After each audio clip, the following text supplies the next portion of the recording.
पड़े। लेकिन अगर इस तरह का खेल शुरू ही हो गया है तो फिर ठीक है, फिर ये भी देखा जाएगा। और शहबाज ने किया रॉकेट फोर्स बनाने का ऐलान, चीन की तर्ज पर रॉकेट फोर्स बनाने का फैसला, आर्मी रॉकेट फोर्स कमांड के गठन का ऐलान, ऑपरेशन सिंदूर में हार के बाद पाकिस्तान का फैसला, हम रॉकेट फोर्स बनाएंगे। और आप प्लीज मेरे जो दर्शक हैं प्रतिशोध के, आप बहुत हैरान मत होइएगा, अगर दीपावली में जो बचे हुए वो रॉकेट होते हैं जिनको आप बोतल में डाल के चलाते हैं, वो एक फोर्स जो है वहां की बोतल लेकर हाथ में और उसमें वो रॉकेट लेकर खड़ी हो, तो आप हैरान मत होइएगा कि वही रॉकेट फोर्स है। क्योंकि आप न जाने कितनी बार देख चुके हैं कि वहां कार्डबोर्ड के फाइटर जेट बन जाते हैं, थर्मोकॉल के वहां टैंक बन जाते हैं। तो अब ये भी हो जाए तो उसमें बहुत हैरान मत होइएगा। लेकिन मुझे हैरानी इस बात की हो रही है कि फील्ड मार्शल ने क्यों ऐलान नहीं किया। शहबाज ऐलान करते हैं वो जो ऐलान करना चाहिए असल में फील्ड मार्शल को, और फील्ड मार्शल को जो कहना चाहिए वो शहबाज कह रहे हैं। ये क्यों होता है? ये इसलिए हो रहा है कि अदला बदली नहीं कहेंगे, वो उसको कहता है आप जरा ये बोल दो, बोलना ही है। ये बोलेगा जिम्मेदारी पड़ जाएगी रॉकेट फोर्स मेरे डिपार्टमेंट की मेरी कोई क्रेडिबिलिटी तो है नहीं, तो मेरे डिपार्टमेंट का मैं नहीं बोलता, हाँ। आपके डिपार्टमेंट का आप मत बोलो, मेरा वाला आप बोला करो, आपका वाला मैं बोल दूं। तो अब किसी की रिस्पांसिबिलिटी कुछ भी नहीं है। ये जो रॉकेट फोर्स बता रहे हैं, ये जज्बा आया कैसे, वो याद नहीं है। इन्होंने बोला ब्रह्मोस आ गया था, मैं स्विंग ट्रंक में था, तो अब ये स्विंग ट्रंक में थे, ब्रह्मोस आ गया।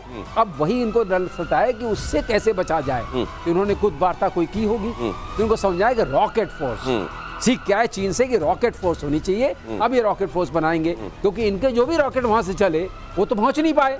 अब कौन सी फोर्स बनाएंगे वो तो ये बताएंगे, किस चीज से बनाएंगे। नाम अच्छे अच्छे रखे हुए, लेकिन एक बार हम भी नाम देते हैं ना, अबाबील, हाँ, रजनी, गौरी, सुन के आप लेकिन ये सर में मुझे लगता है कि इससे पहले ये कुछ ना कुछ पक्का इस मामले में ये नाम फैंसी नाम देकर ये अपनी पॉकेट फोर्स बनाने में लगे होंगे। ये कुछ और पॉकेट में चला जाएगा रॉकेट। लेकिन मुझे ये बताइए सर, ये रॉकेट फोर्स अलग से डिप्लॉय करना, अरे आपके पास एक आर्मी है जो केपेबल है, उसमें डिपार्टमेंट आप फर्दर बांटते हैं उसको, किसको क्या करना है, अलग से रॉकेट फोर्स।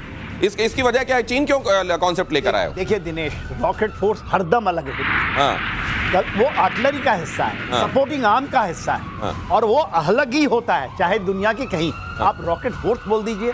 देखिए जो भी इनके जब मिसाइल सिस्टम्स हैं वो कहीं भी इंटीग्रेटेड तरीके से चलाए जाते हैं। तो रॉकेट फोर्स करके क्या आप करेंगे? आप नेवी से भी कुछ निकालेंगे, एयरफोर्स से भी निकालेंगे, जमीन से भी निकालेंगे। ये जो इनकी सोच है ना, तो ये चाइना भी नहीं किया है। रॉकेट फोर्स जो है वो उसका स्ट्रेटेजिक कमांड का हिस्सा है। अच्छा। हमारे यहाँ तो पहले से ही है। हाँ। ये कोई ऐसी चीज नहीं है जो इंटीग्रेटेड सिस्टम। ये कुछ बात करते हैं कि इंटीग्रेटेड किए हम लोगों ने, तो ये जो आप कहीं वेस्ट से चोरी कर लो, कहीं चाइना से आइडिया चोरी कर लो, ये बोल लो, फिर वही होगा जो आप गजनी चलाते हो, चाहे अब्दली चलाते हो, सारे के सारे पुश हो जाते हैं। भारत की धरती के छूने से पहले ही 1000 चलाया था, 1000 इंक्लूडिंग, क्या हद। और मैं नहीं बोल रहा हूँ, प्रधानमंत्री को आपने सुना होगा, संसद में बताया 9 तारीख को सारे के सारे ध्वस्त हो गए। तो ये मेरे ख्याल से उस तरह का आपको एक जोक याद आ जाएगा इसमें। ये अपने एसपीडी को, स्ट्रेटेजिक प्लान्स डिवीजन है, seriously speaking strategic plans division इनका जो है, उसी को रॉकेट फोर्स में कन्वर्ट करने की कोशिश कर रहे हैं पीएलए के तर्ज पे, जो हमारे यहाँ भी उसका एक अलग डिवीजन। ठीक है, तो ये कोई ऐसी बात नहीं है जो नई है, लेकिन अपने लोगों के बीच में जुमला उछाल कर उनको थोड़े दिन इसमें बिजी रखने के लिए एक अच्छा है। और रूस यूक्रेन युद्ध में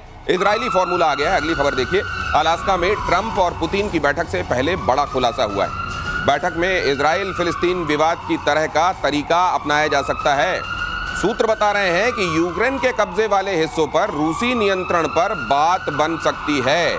तो रूस अपना वो हिस्सा लेकर उसमें बनाएगा बफर जोन, उसके बाद कहेगा नेटो को, बहुत अगर इतने दिनों से लग रहा है कि उसको जाना चाहिए नेटो में, तो जाए वो जरा ये मजा भी चख ले।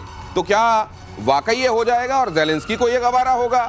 इसका होने क्या वाला? क्या इसी पॉइंट पर कोई ऐसी, कहते हैं ना कि कोई ऐसा पॉइंट जरूर लेकर जाओ जिसमें बात बने नहीं, क्या इसीलिए ये पॉइंट लेकर जाया जा रहा है जनरल सिन्हा? देखिए ये जो कॉन्सेप्ट है ये तो मंजूर रशिया को है ही नहीं। ये कॉन्सेप्ट क्या है ये पहले समझने की। तो रशिया क्यों मंजूर नहीं? वो कब्जे वाला इलाका ले लेगा सर। नहीं, वो इजराइल क्या कहता है, वेस्ट बैंक का कॉन्सेप्ट क्या है कि यहाँ पर इकोनॉमिक कंट्रोल हमारा होगा, डिफेंस का कंट्रोल होगा, जमीन आपकी होगी, जमीन फिलिस्तीनियों की होगी, रशिया यानी जमीन रशिया की होगी, डिफेंस भी होगा।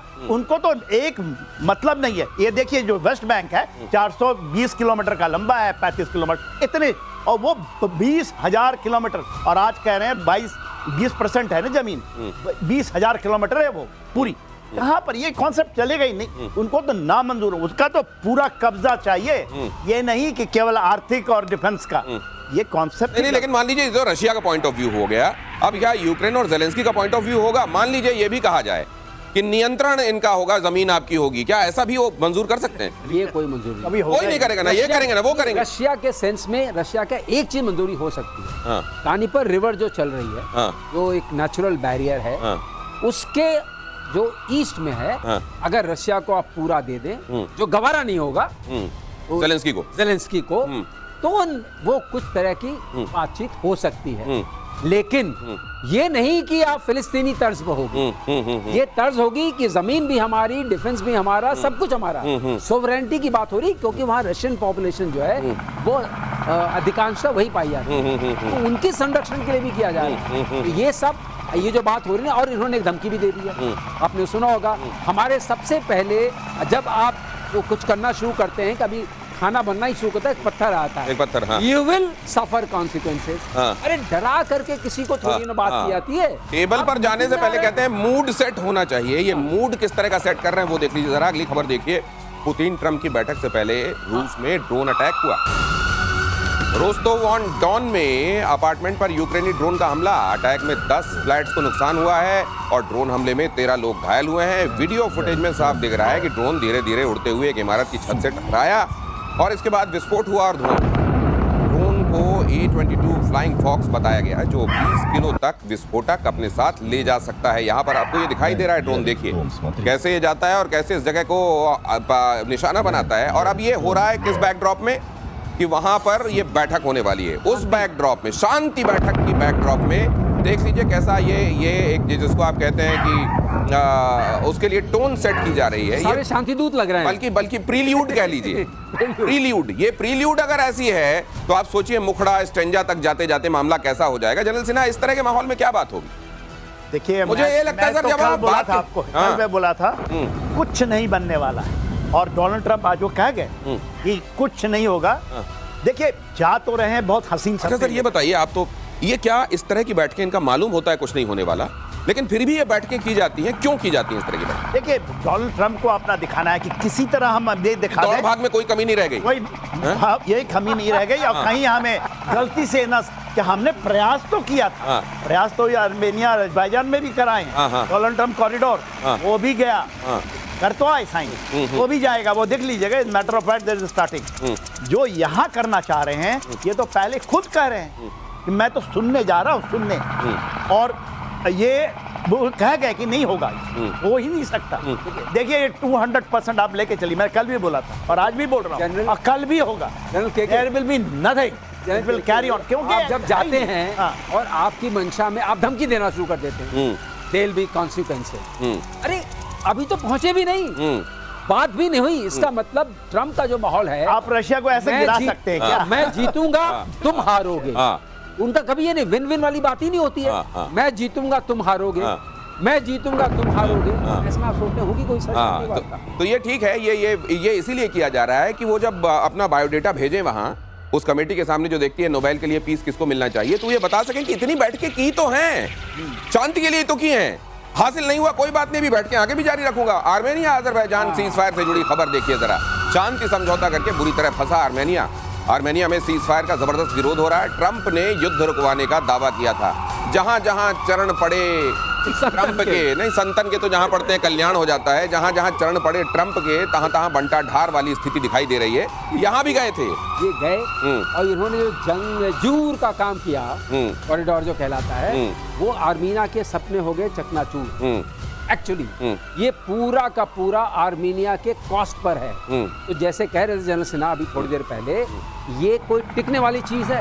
अगर आपने सबको पटक दिया, टिकने वाली चीज नहीं है। लेकिन एक बात है, ट्रंप ने क्या किया है कि ये 99 ईयर्स तक ये उनका हो गया, 99 साल, और ये है कोई 45 लंबा और 4-5 किलोमीटर चौड़ा। अब वहां बैठ गई है। अब मैं आपको एक बात जरूर कहना चाहता हूं, 3 बिंदुओं को जोड़ी। पहली बात, टर्की कुछ भी करे, ट्रंप नजरअंदाज करते नजर आ रहे हैं। ठीक है, आपने देखा, ठीक है, क्योंकि कॉकेसस में उनको कोई आदमी चाहिए क्विकली सर। हाँ सर, उसके बाद जो है आप देखिए मिडिल ईस्ट में इजराइल कुछ भी करे, कोई हंगामा मचाए, चुप रहते हैं। ठीक है। और हमारे यहाँ पाकिस्तान कुछ भी करे, कुछ भी करे। वही बात है, क्योंकि तीनों जगह क्षेत्र में। और ये भी नहीं है कि जिनके लिए आंख बंद किए रहते हैं उनका भला ही हो जाए, ठीक से भला हो जाए। ये बंदर और बिल्ली वाला आपने वो देखा है ना, जहां पर वो रोटी बांटने वाला काम था, उसको कैसे रोटी बांटी गई एक के बाद दूसरे को, और किसी का कोई भला नहीं हुआ। वही कर रहे हैं ये। और जंग जो कॉरिडोर पर तिलमिलाए रूस और चीन